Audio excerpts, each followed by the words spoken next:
Hi guys, I'm Marianga, Filipina assistant nurse here in Yokohama, Japan. Today is Sunday and I have Judy. Shigoto gambarimasu. My lunch left over last night. Ohayo gozaimasu. Hi, Fuji.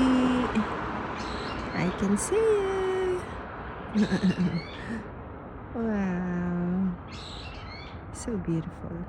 Ayan na ang bus ko. Thanks, Annie. My dad is on Judy. It's a lamig. Dito na tayo. Oh my God. Ay, labot ang buong buhok ko. Nagtatayuan. Today is Sunday, Marianga is on duty. The problem here, less people, less workers, less patients.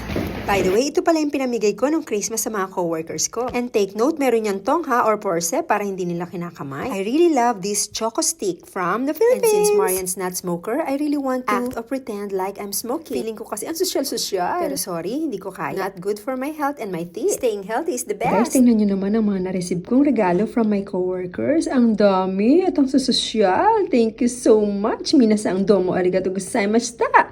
Mapapa Merry Christmas ka talaga. Feliz ang bigay.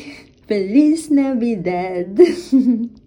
Ayan, tapos na tayo mag-lunch. So, let's go back to our work. Ito, tatahakin na naman natin itong, naku naman, I can't explain. Malamig na nga, tumatayo pa ang palahibo ko. Ay, let's go fast. Alright, once again, this is Marianga saying thank you very much for watching and happy holidays. Enjoy life. See you next time.